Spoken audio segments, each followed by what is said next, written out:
On coal, but are those jobs really coming back? Pat down backlash. A mom records her son getting one of those very personal new TSA screenings.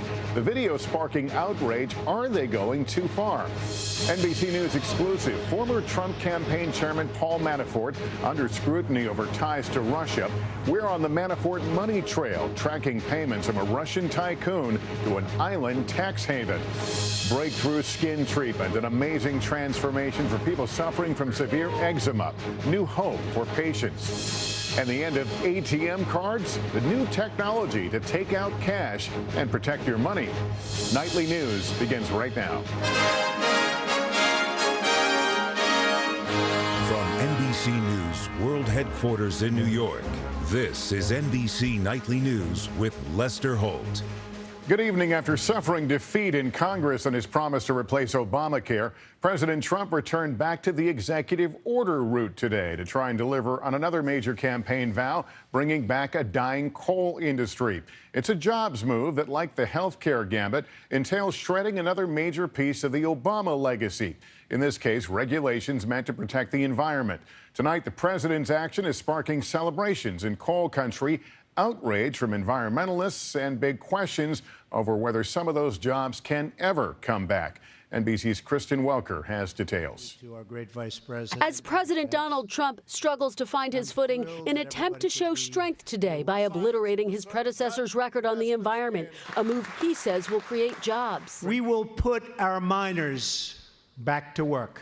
Mr. Trump, who once called climate change a hoax, said today he's ending a war on coal. That is what this is all about, bringing back our jobs, bringing back our dreams, and making America wealthy again. The president's executive order today scraps 6 Obama-era actions aimed at tackling climate change and calls for reviewing the Clean Power Plan put in place to restrict greenhouse gas emissions in power plants, scrapping regulations that make it tougher to mine coal on federal lands, and no longer forcing the government to consider the cost of climate change when making policy decisions. At this barbershop in West Virginia, they cheered the move, hoping it will bring back jobs. I expect for him to bring it back. I expect for him to lift the regulations and probably help us as much as he can. And the president touting it as a campaign promise kept. We're going to put the miners back to work. We're going to put the miners back to work. The reality, federal data shows mines have been losing jobs for decades under both parties. Right now, there are less than 75,000 coal jobs compared to more than 650,000 in renewable energy, which can be less expensive to produce. The shift on display in Michigan, where Jerry Anderson, CEO of the state's largest electric company, says cheap natural gas is good for business. We're going to build natural gas and renewables for the foreseeable future. And tonight, environmentalists decrying the executive order, saying combating climate change is key to protecting the planet, the economy, and even national security. This is not an executive order. This is a declaration of war. The administration couldn't say how many jobs today's actions would create, but is bracing for a fierce fight, with environmental groups already promising to block President Trump's environmental agenda in court. Lester. All right, Kristen Welker, thank you. Now to the storm of controversy over video shot by a mother at the airport as her son was pulled aside by the TSA for one of those very personal new pat-downs. It comes just a few weeks after the TSA announced a much more thorough procedure that allows screeners to touch a passenger right up to the groin. And some are asking, are they going too far? Here's NBC's Tom Costello.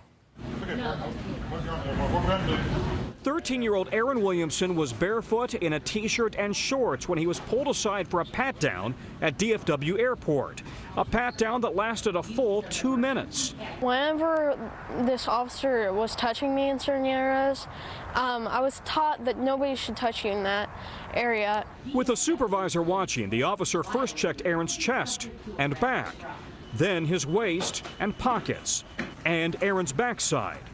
Then checking Aaron's legs right up to his groin. Again checking his chest. And again his legs. Then the front of Aaron's shorts twice. Whenever I was getting patted down, I never knew what I actually did wrong. Aaron was pulled aside because his laptop tripped the explosive sensors. But his mom says when she complained that Aaron suffers from sensory processing disorder, which can cause anxiety when he's touched, she was told they would not be flying to San Diego for vacation if he wasn't patted down. This man needed to get his hands off of my child. I think that was my gut reaction. It was excessive. When he opened his waistband, that outraged me. The TSA says it followed approved procedures observed by the mother and 2 police officers who were called to mitigate the concerns of the mother. But the dust-up lasted 45 minutes, causing the family to miss their flight. Today, Facebook lit up with outrage. This is abusive. Former government aviation security experts tell NBC News this pat-down was awfully long. It seemed like it was a little excessive. It seemed like it was a little bit more than it needed to be, based on just viewing the video and based on the appearance of the kid. Tonight, the TSA tells me that they are looking into whether an alternative procedure should have been used on this child. It also, though, insists that terrorists are determined to bring down an aircraft, and overseas, they have used children to smuggle weapons. Lester? All right, Tom Costello tonight. Thank you. Turn now to the ongoing investigation into potential ties between President Trump's associates and Russia. North Carolina Congressman Walter Jones is now the first Republican to join mounting calls from Democrats and their leadership for the Republican House Intelligence Committee Chairman Devin Nunes to recuse himself from the investigation after revelations that he had a secret meeting on White House grounds with a source whom he claims showed him intelligence that U.S. spy agencies may have accidentally swept up communications from the Trump transition team. But when asked if Nunes should recuse himself, Speaker Paul Ryan stood behind the chairman. Among those volunteering to testify before that House Intelligence Committee, former Trump campaign chairman Paul Manafort. Manafort has drawn scrutiny for his ties to Russia. And tonight, our Richard Engel has new exclusive details about Manafort's extensive business dealings in a small island nation that has U.S. authorities now asking questions. He's a central figure in the investigations into Donald Trump's inner circle and possible ties to Russia. It was Manafort, Paul Manafort. Paul Manafort. Long before he was President Trump's campaign chairman, Paul Manafort was paid millions by a Russian billionaire with close ties to Vladimir Putin. According to one report, secretly promising to greatly benefit the Putin government by influencing politics and media coverage. Now NBC News has learned that U.S. Treasury officials are following the money trail Manafort left behind. It led them and us to a small island in the Mediterranean. To find out more, we came here to Cyprus, to the city of Limassol, which has a reputation for its beaches and as a hub for money laundering. This city has attracted so many Russians, in fact, it's been dubbed Limassolgrad. This is where some of the money Manafort got from the Russian tycoon went. Banking sources with direct knowledge of the transactions tell NBC News at least 15 accounts were opened here for more than 10 companies, all linked to Manafort. The sources say that in one case, $1 million landed in one of these accounts and left it on the same day. Movements of large amounts of money very quickly in and out of account is very similar to what money launderers do. And there was a lot of money involved, including $18.9 million to buy a Ukrainian media company for Oleg Deripaska, who, according to WikiLeaks, State Department officials described as one of 2 to 3 oligarchs Putin turns to on a regular basis. Documents from a legal action show that some of that money from Deripaska went to a Manafort-linked company in Cyprus. Today, Deripaska took out an ad in national newspapers denying the Associated Press report that he hired Manafort to help the Putin government, calling it fake news. But eventually, even in Cyprus, Manafort's accounts raised suspicions. In 2012, the internal auditing system at Laiki Bank flagged some of the accounts for possible money laundering, according to the banking sources, who also said that when the bank asked for more information, Manafort chose to close the accounts without answering the questions. Late today, a spokesman for Paul Manafort sent us a statement saying all Manafort's companies were legitimate entities and established for lawful ends, adding Mr. Manafort has no specific personal recollection of the shutdown of his Cyprus accounts, which he says took place during a banking crisis on the island. He has repeatedly denied working for the Russian government. Lester? All right, Richard, thank you. White House Press Secretary Sean Spicer sought to shut down questions about Russia today in a testy exchange during the White House briefing with April Ryan, a correspondent with American Urban Radio Networks. you've got Russian, you've got wiretapping. No, we don't have that. I know. On Capitol Hill. If the president puts Russian salad dressing on his salad tonight, somehow that's a Russian connection. I appreciate your agenda here, but the reality is, no. At some point, report the facts. The facts are that every single person who has been briefed on this subject has come away with the same conclusion. Republican, Democrat, so I'm sorry that disgusts you. You're shaking your head, but understand this, that at some point, the facts are what they are. After the briefing, Ryan defended her questions and said the exchange made her feel like, quote, roadkill. Tonight, authorities in Maryland say a courageous move by the father of a high school student stopped a well-developed plan to attack the school with a gun and bombs. They say it's a sobering example of why we so often hear, if you see something, say something. In this case, it was a parent saying something about his own daughter. Our justice correspondent, Pete Williams, has details. At Catoctin High School in Maryland, students say they still can't believe it. It was pretty nuts. I mean, everyone was just, it was pretty panicky. The sheriff in Frederick County in northwestern Maryland says an 18-year-old high school senior had been planning for months to attack the school April 5th. He says 18-year-old Nicole Savario bought ammunition and a shotgun and planned to saw off the barrel and stockpiled fireworks, pipes, shrapnel, and fuses to make pipe bombs.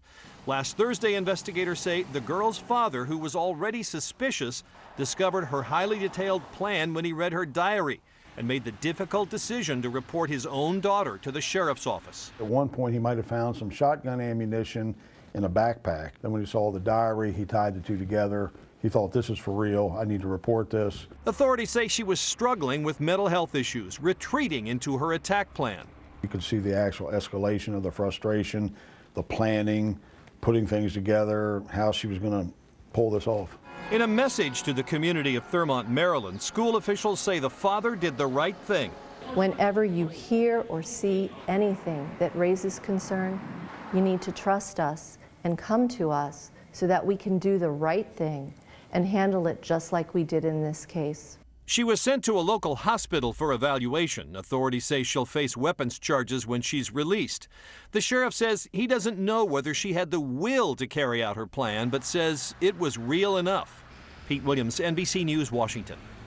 Now to a big health headline and what's being called a breakthrough skin treatment. U.S. regulators have approved the first powerful injected medicine to treat serious cases of eczema.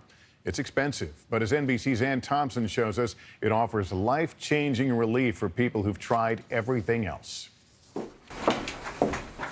Makeup helps transform actress Calico Cooper. He's the one that should be embarrassed. But it couldn't always hide her debilitating severe eczema. It was physically painful for me to perform because the sweat and the makeup and everything was just, it was a nightmare. What did you try before? After trying every pill and ointment, relief finally came in a clinical trial for a new drug called Dupixent.